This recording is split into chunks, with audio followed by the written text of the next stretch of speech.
Now, thank you so much, ladies and gentlemen, for watching this video, and please welcome back once again to my channel.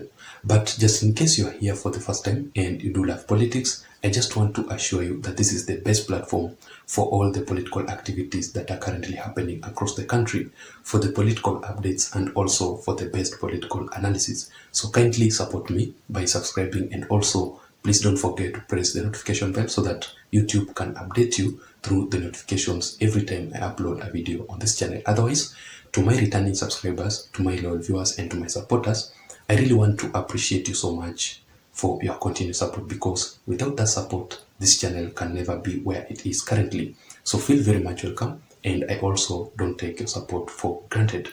Now let us go straight into our critical analysis for today without wasting much time. And as Raila Amolo Odinga is planning to conduct mass actions across the country, there are fearless leaders who have, from the Luos Nyanza region, who have come out clean to officially condemn Raila Odinga's mass actions and warn him against conducting this mass action in the Luos Nyanza region, and especially in Kisumu County. So even before we go further into the details of this video, I just want you to watch this clip here, then proceed. We, the leaders from Nyanza region, who gathered here today, and this is called Hotel Boulevard in Nairobi, albeit extraordinary and tough economic times faced by the majority of Kenyans over the past years, we applaud and thank all Kenyans for maintaining peace before, during, and after the last general elections. Yet again, we congratulate and recognize HE President Dr. William Samoei Ruto as the duly elected President of the Republic of Kenya, and commit to work with him commit to work hand in hand with him as he leads Kenya into prosperity. We recognize again all his official appointees in the executive and other positions, and reiterate our gratitude to him for appointing our sons, one, Honorable Eliud Owalo as the CS of ICT, and two, Honorable Raymond Omolo as the PS, State Department for Internal Security and National Administration, and lastly, Honorable Alfred Kombodo, PS State Department for Trade, among others. We are deeply grateful for the recent visit by the President and his deputy, Rigathi Gachagua, to the people of Nyanza. The Nyanza community, through their leaders in Kisumu, Siaya, Migori, and Homa Bay counties, demonstrated in word and indeed that they recognize the President of the Republic of Kenya, His Excellency William Samoei Ruto, as the duly elected President of Kenya and their President, and express their deep commitment to work hand in hand with him for the growth and development of our region.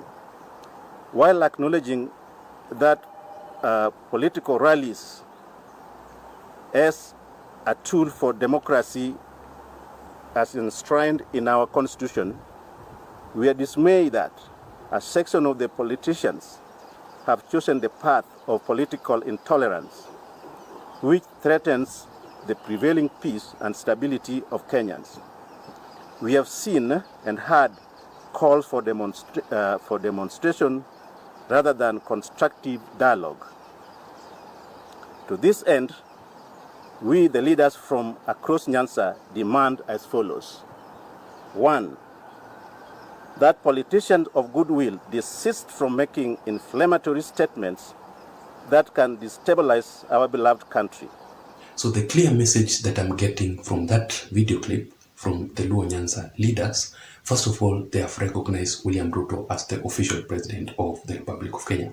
You know, this is interesting because Raila Odinga's side, he has failed completely to recognize William Ruto as the official president of the Republic of Kenya, because according to him, Raila Odinga, up to date, strongly believes that he won the previous elections with 8.1 million votes against William Ruto's 5.1 million votes. It's quite an interesting thing because I think Raila Odinga has been left alone. And also remember that majority of Raila Odinga's elected leaders from the Nyanza region have decamped, or they have officially defected from the Azimio la Umoja Alliance, and they have left Raila Odinga isolated in that area. Majority of the leaders in that region are currently working with William Ruto to initiate the development projects in that area. It's only a few of them that are calling themselves Raila Odinga's, diehards. They cannot go to the government, they cannot work with President William Ruto, but that's only a few of them. Majority of the leaders from the Luos Nyanza region are currently supporting President William Ruto. Secondly, from that message, they're warning Raila Odinga that you cannot get power through threats and intimidations. What Raila Odinga has been currently doing, he has been threatening William Ruto that I'm giving you 14 days ultimatum to do this and this. When William Ruto failed to respond back fearlessly, Raila Odinga had to add another 10 days that on 20th of March, I will conduct a rally or a mass action here in Nairobi County, just to try and intimidate William Ruto, to see if William Ruto can give in to his demands, to see if William Ruto can buy fear. If William Ruto was the former President Uhuru Kenyatta, that is how Uhuru Kenyatta managed to buy fear from Raila Odinga, and immediately Raila Odinga would call for a mass action to be conducted here in the country. Uhuru Kenyatta was so frightened, and he had to initiate, to call people to go and talk to Raila Odinga, not to conduct the demonstrations, the anti-Uhuru demonstration and such things. But I think William Ruto on his side is not yet ready to give in to Raila Odinga's demands. So these leaders from Kisumu County are being frank to Raila Odinga that you cannot get the power through intimidations this time round and threats that you have been telling, or that you have been demanding from William Ruto, the President of Kenya. And thirdly, they have warned Raila Odinga against demonstration, anti-Ruto demonstrations across the country, and especially in Kisumu County. These anti-Ruto demonstrations or the mass actions can lead to violence here in Kenya. First of all, it paralyzes the business activities, especially here in Nairobi County, because of that tension. Majority of foreign investors, majority of the diplomats will be forced to exit Kenya due to those kind of Raila Odinga's anti-Ruto demonstrations. Also, due to high cost of living, majority of people of the Republic of Kenya are going through a lot of challenges. So when Raila Odinga calls for mass actions, will it solve the needs of the people of the Republic of Kenya? Of course not. So it's very dangerous. It can lead to violence, no peace. Whenever there is no peace in a certain country, of course, there is no development. So it's very, very dangerous, and it's not allowed at all. Fourth point is that the people of the Luos Nyanza region, or they are urging people of the Luos Nyanza region to resist Raila Amolo Odinga's mass actions plans. Raila Odinga has been targeting Kisumu County and Nairobi County. Those are the hearts of his main supporters, and is completely using them. These anti-Ruto demonstrations, this mass action, especially the mass actions, are very, very dangerous. Remember how the people of Kisumu County recently conducted their mass action. They were provoking the police, and that is very, very dangerous. From what I have understood for a long period of time, what I've understood from politics of Raila Amolo Odinga, whenever Raila calls for mass actions across the country, people must die because of the force that they are using with the police. They are stoning the police. The police also are here, but they are also human beings. They have feelings too. They can be hurt too. They can, they can go against their rules also, because they are human beings. So that is how they end up becoming too much angry, and they react negatively. They start shooting people. People starting to get injured. People die because of the anti-Ruto demonstration. because of Raila Odinga's demonstrations that he has been conducting all through the years. I remember in a certain situation whereby there's a certain guy who was shot dead during Raila Odinga's mass actions, and it was not really a good thing. Remember Baby Pendo and the rest of other people whose lives just went like that.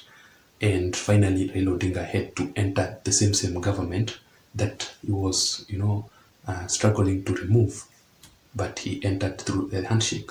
That is how dirty politics are done. People are dead. It's not a good thing. And also, the message that I'm getting here is that they are appreciating President William Ruto for appointing the leaders of the Luos Nyanza region. That simply explains as to why you can say that President William Ruto is actually a national leader, because the way he appoints people, he can even appoint people from the region where he did not get even a certain percent of votes. Because I still remember, I think William Ruto got 2% from the Luos Nyanza region. But despite of that, William Ruto has managed to appoint the CS, one CS, the PS, and also the CAS are being appointed. And William Ruto is appointing them, not just mere positions. William Ruto is ranking them in very critical positions. That explains as to why William Ruto is considered to be the national leader, despite the fact that William Ruto is too much, awarding or rewarding the people who stood with him, but also he remembers other regions to award them with political or leadership roles in his government. That was my analysis for today, ladies and gentlemen. I don't think. Let me hear your thoughts on the comment section below. Otherwise, I don't have much to add on. Thank you so much for watching. Until next time, my name is Json. Bye bye.